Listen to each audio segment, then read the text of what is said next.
السلام علیکم ورحمۃ اللہ وبرکاتہ۔ الحمدللہ رب العالمین والصلاۃ والسلام علی اشرف الانبیاء والمرسلین وبعد۔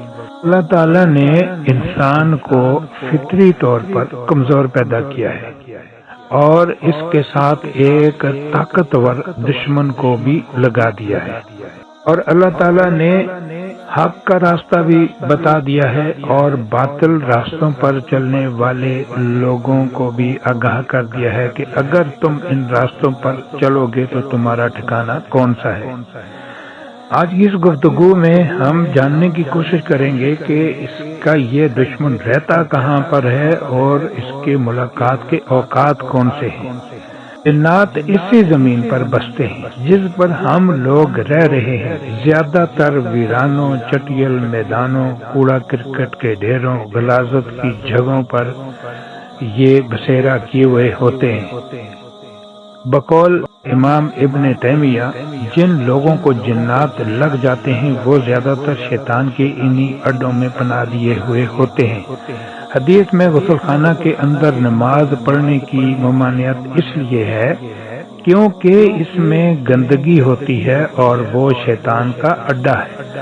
قبرستان میں بھی ممانعت ہے اس لیے کہ وہ شرک کا ذریعہ ہے، بلکہ اس میں کبھی شیاطین بھی پناہ گزین ہو جاتے ہیں۔ شیاطین ایسی جگہوں میں بھی زیادہ ہوتے ہیں جہاں وہ فتنہ و فساد کر سکتے ہوں، مثلا بازار وغیرہ۔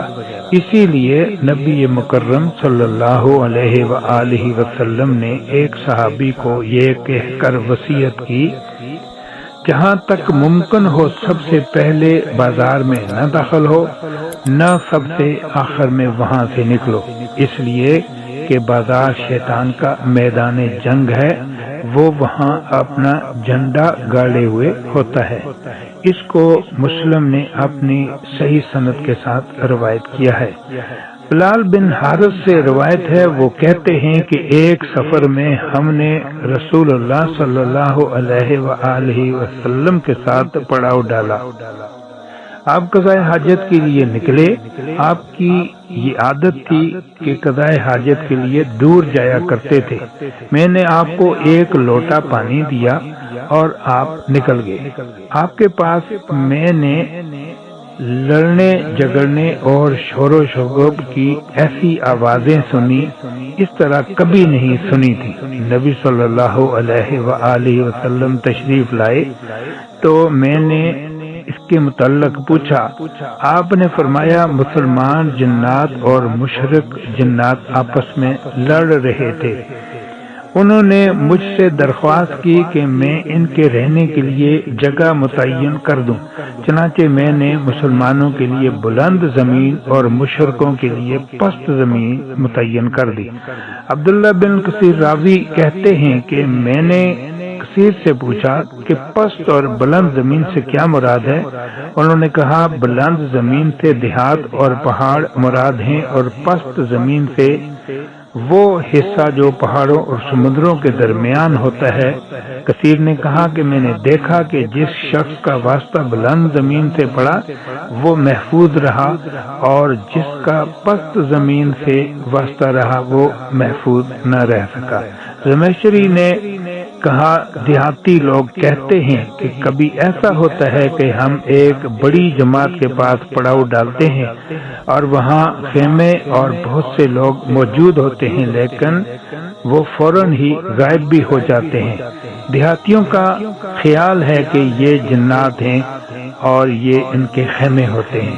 امام مالک نے موطا امام مالک میں روایت کیا کہ ان کو یہ معلوم ہوا کہ حضرت عمر رضی اللہ تعالی عنہ نے عراق جانا چاہا تو کعب احبار نے ان سے کہا امیر المومنین وہاں نہ جائیے، کیونکہ وہاں 10 میں سے 9 حصے جادو اور شر پایا جاتا ہے، اور وہاں شر پسند جنات اور لا علاج بیماری ہے۔